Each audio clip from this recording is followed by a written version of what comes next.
जी हाँ मेरे बच्चों, स्वागत है आपका अपने YouTube चैनल प्रदीप बायोलॉजी में और मैं हूं प्रदीप गौड़। आज हम बात करने वाले हैं कंबाइन पासिंग रूल के बारे में, यानी कि हमारा जो 2023 का बोर्ड का एग्जाम है उसमें पासिंग रूल क्या है। हो सकता है आपने बहुत अच्छी प्रिपरेशन कर रखी हो और आपने एग्ज़ाम भी दिया हो, लेकिन हो सकता है कि आपका कोई ऐसा पेपर है जो अच्छे से नहीं हुआ। उसमें हो सकता है 8 मार्क्स आए, 10 मार्क्स आए या 15 मार्क्स आए, या हो सकता है 5 मार्क्स भी आए हों। तो आपको तो लगेगा आप फेल हो गए हो, लेकिन मेरे बच्चों मैं आपको बता दूं कि अगर आपके 5 मार्क्स भी आए हैं तो भी आप पास हो सकते हैं। बस एक कंडीशन है, अगर आपके 10 मार्क्स आए तो भी आप पास हैं। कैसे, उसी चीज़ को हमें देखना है। ठीक है, टाइम वेस्ट नहीं करेंगे, जल्दी से स्टार्ट करते हैं। और चैनल पर पहली बार आए तो आपको पता है क्या करना है। यूट्यूबर का जन्म सिद्ध अधिकार, सब्सक्राइब करो और दोस्तों के साथ भी शेयर करो, जिससे कि डिप्रेशन ना हो। मैं ये वीडियो इसलिए बता रहा हूं क्योंकि महाराष्ट्र में पास होना बहुत ईजी है, फेल होना डिफिकल्ट है, जैसा कि हमारे दिनेश सर कहते हैं। ठीक है, चलिए मेरे बच्चों समझते हैं जरा कि ऐसा क्यों कि आप 5 मार्क्स भी अगर आपका आया तो आप पास हो सकते हैं। ठीक है, जरा समझते हैं। देखो मेरे बच्चों, अगर हम ले फिजिक्स, केमिस्ट्री और बायो, तो ये जनरली जो थ्योरेटिकल सब्जेक्ट हैं ये कितने मार्क्स के होते हैं? जनरली 70 मार्क्स का होता है इनका थियोरी का। वाइल जो मैथ होता है और इंग्लिश या फिर दूसरे लैंग्वेज के जो पेपर होते हैं वो कितने मार्क्स के होते हैं मेरे बच्चों? 80 मार्क्स के। ठीक है, और जो प्रैक्टिकल या ओरल होते हैं फिजिक्स, केमिस्ट्री और बायो के, ये तो साइंस के हैं तो इनके क्या होते हैं? प्रैक्टिकल। तो ये कितने मार्क्स के होते हैं मेरे बच्चों? 30 मार्क्स के होते हैं। ठीक है, और ये जो मैथ और इंग्लिश का, ठीक है, ओरल या प्रैक्टिकल होता है, ये कितने मार्क्स का होता है? 20 का। क्लियर है मेरे बच्चों? अब समझो जरा ध्यान से। तो आउट ऑफ 100 आपके 35 आने चाहिए, इस चीज को ध्यान दो। आउट ऑफ 100 कितना आना चाहिए आपका? आउट ऑफ 100 कितना आना चाहिए? 35। यहां पर भी आउट ऑफ 100 कितना आना चाहिए मेरा बच्चा? 35। चलिए समझते हैं कि कैसे आएगा। अगर सोचो मेरे बच्चों, आपने फिजिक्स, केमिस्ट्री, बायो में, ठीक है, 70 मार्क्स का पेपर होता है आपका। आपने सपोज करिए 15 मार्क्स या 10 मार्क्स आपने स्कोर किया।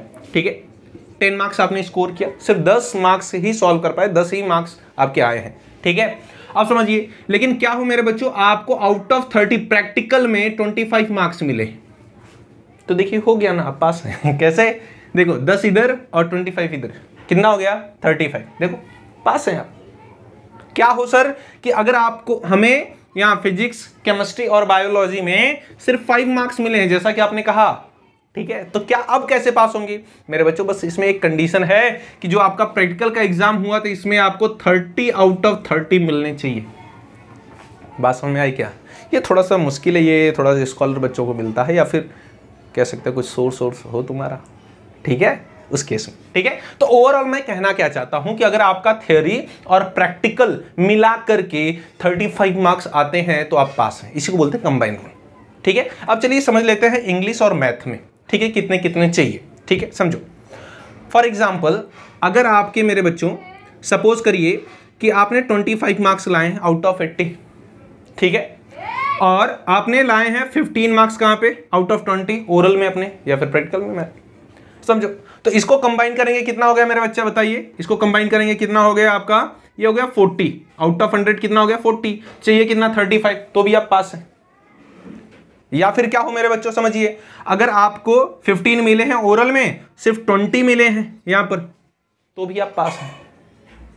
ठीक है, तो ये ओवरऑल कंबाइन रूल होता है। तो मैंने जैसा कि बोला आपसे कि बहुत इजी है। अगर देखिए, स्ट्रेस मत लीजिए आप किसी चीज का, आप एग्जाम दीजिए।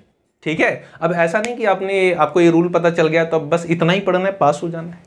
भाई ये भी सोचो, JEE नीट तुम्हें देना है तो एटलीस्ट तुम्हारा कितना हो चाहिए? अभी तुम्हें पता है JEE के लिए 75 भी क्राइटेरिया रख दिया उन्होंने। हो सकता है नीट के लिए अभी तो 50 है, 45 है और 55 है, तो हो सकता है आगे चल के इसका भी इंक्रीमेंट कर दिया जाए, इसको भी इंक्रीज कर दिया जाए। तो फिर क्या करोगे तुम? तुम्हें तो आगे और भी कॉम्पिटेटिव एग्जाम देने हैं ना। तो एटलीस्ट तुम्हारा कितना भी हो 55 के अबव ही होना चाहिए परसेंटेज ओवरऑल। क्लियर है बेटा? तभी तू सेफ है, अदरवाइज नहीं। तो मेहनत करो। ठीक है, पास होने के लिए मत पढ़ो, मार्क्स कुछ नहीं होते, इस चीज को ध्यान दो।